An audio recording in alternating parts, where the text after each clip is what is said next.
Hello friends, कैसे हैं आप। हेलो बच्चों, कैसे हैं आप। हाँ, मेरे लिए फ्रेंड्स भी वीडियो देख सकते हैं और बच्चे भी वीडियो देख सकते हैं। लेट्स सी, आज हम लोग जो नया टॉपिक स्टार्ट कर रहे हैं वो है राजस्थान की चित्रकला। देखो, बहुत सारे एग्ज़ाम नज़दीक आ रहे हैं, बोर्ड के एग्ज़ाम्स भी होने हैं, इस बार पढ़ना तो पड़ेगा। राजस्थान की चित्रकला सबके लिए कॉमन टॉपिक है और यहाँ पर मैं आपको बहुत ज़्यादा डिटेल नहीं बताऊँगी। बहुत जो एग्जामिनेशन पॉइंट ऑफ व्यू से की पॉइंट्स हमें लास्ट मोमेंट पर पढ़ने होते हैं, मैं उनकी डिस्कशन यहाँ पर करूँगी। देखिए, एक यहाँ पर बहुत छोटी सी रंगोली टाइप दिख रहा है आपको, ये है राजस्थान की चित्रकला। 4 स्कूल्स हैं, ठीक है। मारवाड़ क्षेत्र का मारवाड़ स्कूल, मेवाड़ क्षेत्र का मेवाड़ स्कूल, ढूंढाड़ क्षेत्र का ढूंढाड़ स्कूल और हड़ौती क्षेत्र का हड़ौती स्कूल। अब यहाँ पर कौन कौन सी शैलियाँ हैं। मारवाड़ स्कूल में जोधपुर शैली, बीकानेर शैली, जैसलमेर शैली, नागौर शैली, अजमेर शैली और किशनगढ़ शैली। मेवाड़ स्कूल में उदयपुर शैली, नाथद्वारा शैली, चावंड शैली और देवगढ़ शैली। ढूंढाड़ स्कूल में आमेर शैली, जयपुर शैली, शेखावटी शैली, अलवर शैली और करौली शैली। और हड़ौती स्कूल में कोटा शैली, बूंदी शैली और झालावाड़ शैली। अब सबसे पहले हम लोग मेवाड़ स्कूल के बारे में जान लेते हैं। मेवाड़ स्कूल में देखिए, शैली स्वर्णिम काल, मतलब कौन से महाराजा का काल जो है वो कहा जाता है कि शैली का स्वर्णिम काल था। यह बहुत ज़्यादा डेवलपमेंट हुआ था इस टाइम, इन राजा के टाइम पीरियड में। इस शैली में मुख्यतः किन रंगों का प्रयोग, मुख्य तौर पर, ये नहीं कह रही हूँ कि केवल इन्हीं रंगों का प्रयोग किया जाता था, सारे ही रंगों का प्रयोग किया जाता, लेकिन मुख्य तौर पर कौन सा रंग प्रधान था, मेजर था, उस वृक्ष और पशु पक्षी का यहाँ पे नाम हम देखेंगे, क्वेश्चन में पूछ लिया जाता है एग्जाम में। फिर प्रमुख चित्रकार कौन थे, और उन्होंने कौन से चित्र बनाए थे, इस तरीके का जो हम लोग ये डिटेल है इस एक टेबल के अंदर मेवाड़ स्कूल को कवर करेंगे। चलिए, मेवाड़ स्कूल में पहली शैली है उदयपुर शैली। उदयपुर शैली का स्वर्णिम काल महाराणा जगत सिंह प्रथम, जो फर्स्ट है महाराणा जगत सिंह, उनका काल जो है वो उदयपुर शैली का स्वर्णिम काल कहा जाता है। इन्होंने ही चितेरों की ओवरी और या जिसे तस्वीरों का कारखाना भी कहा जाता है, इसका निर्माण करवाया था। ये एक तरीके से उस टाइम की painting, drawing and painting school थी। यहाँ पर बहुत सारे चित्रकार मिलकर के चित्र बनाते थे और बहुत सारे चित्र इसमें लगे हुए थे, तो एक तरीके से ये तस्वीरों का कारखाना था। तो चितेरों की ओवरी और तस्वीरों और कारखानों का निर्माण महाराणा जगत सिंह प्रथम ने किया था। ये उदयपुर शैली जो है इसके आश्रयदाता थे। उदयपुर शैली सबसे ज़्यादा महाराणा जगत सिंह प्रथम के समय में फली फूली। पशु पक्षी मुख्य तौर पर जो चकोर पक्षी है और हाथी का चित्रण हुआ, रंग लाल व पीले का प्रयोग किया गया। वृक्ष कदम के वृक्षों का मुख्यतः प्रधानतः यहाँ पर चित्रों में प्रयोग किया गया। प्रमुख चित्रकार साहिबुद्दीन मनोहर नूरुद्दीन थे। नूरुद्दीन ने कलीला दमना, ये पंचतंत्र की कहानियों का अरबी रूप है। पंचतंत्र की कहानी हम सब जानते हैं, विष्णु शर्मा ने लिखी है, संस्कृत में लिखी हुई थी मूलतः। तो पंचतंत्र के जो अरबी फारसी में अनुवाद किया था वो कलीला दमना इसके पात्र हैं। और कलीला दमना के चित्र जो है नूरुद्दीन ने बनाए थे और ये उदयपुर शैली से संबंधित है। उदयपुर शैली के बाद में आ जाती है नाथद्वारा शैली। इसका जो स्वर्णिम काल रहा वो महाराजा राज सिंह का रहा। राजसमंद में कांकरोली में आपको पता है वहाँ पर श्रीनाथ जी की मूर्ति लाई गई और श्रीनाथ द्वारा जो वहाँ पर बनाया गया, और श्रीनाथ द्वारा के नाम से ही नाथद्वारा शैली जो है उसका उद्भव हुआ। और महाराजा राज सिंह का जो समय था वो इसका स्वर्णिम काल रहा है। आपको पता है अब नाथद्वारा जो है श्री कृष्ण से संबंधित है, तो यहाँ पर जितने भी चित्रण हुए होंगे श्री कृष्ण की लीलाओं से संबंधित हुए होंगे।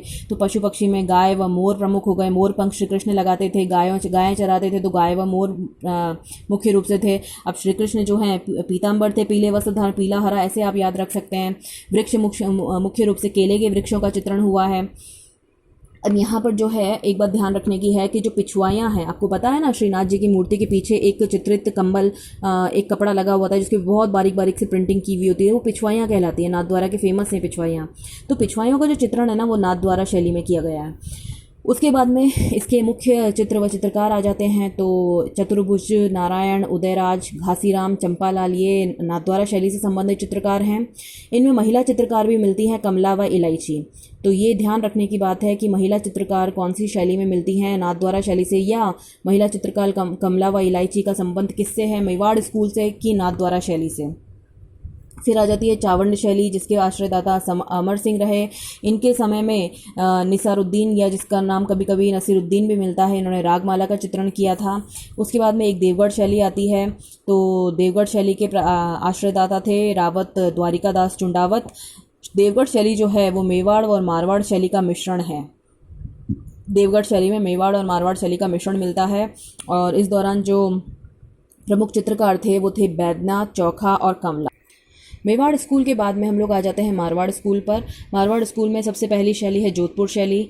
राव मालदेव का समय जो था वो जोधपुर शैली का स्वर्णिम काल था। इसमें पीला रंग मुख्य रूप से प्रयुक्त किया गया। ऊंट, घोड़े, कौवा व चील और आम का पेड़ इसमें चित्रित किया गया। फिर चित्रकारों में वीर जी, नारायण दास भाटी, अमरदास, छज्जू भाटी, कृष्णदास, शंकरदास, भूत भाटी, शिवदास, देवदास, जीतमल, ये प्रसिद्ध चित्रकार थे जोधपुर शैली के।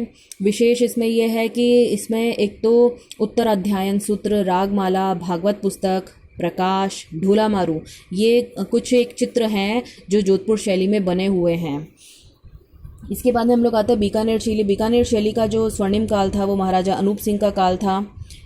और इस बीकानेर शैली में ही उस्ता कला जो है वो विकसित हुई थी। उस्ता कला आपको पता है, आपने राजस्थान के हैंडीक्राफ्ट्स में भी पढ़ा होगा कि ऊँट की खाल पर जो नक्काशी की जाती है वो उस्ता कला कहलाती है।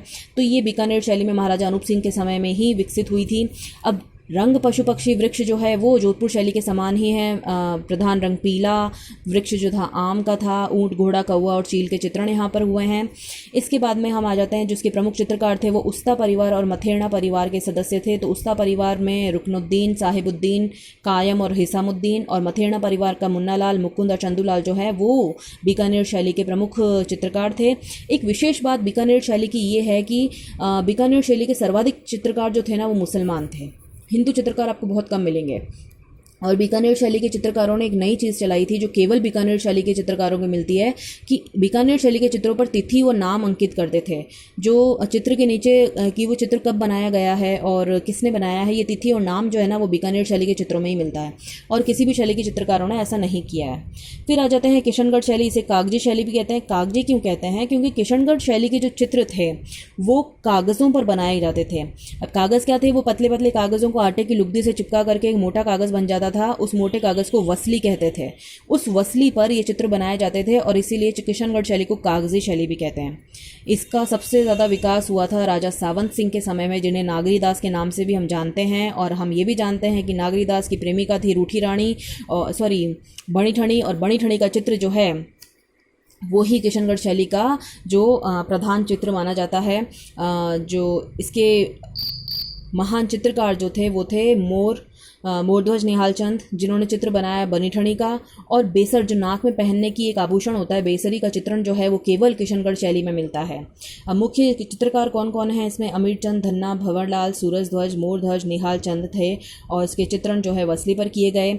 अब यहाँ पर हम आ जाते हैं कि जो रंग और पशु पक्षी पे, तो रंग इसमें श्वेत और गुलाबी, वृक्ष इसमें केला, और पशु पक्षी में भौरा और मोर का चित्रण यहाँ पर सबसे ज़्यादा मिलता है।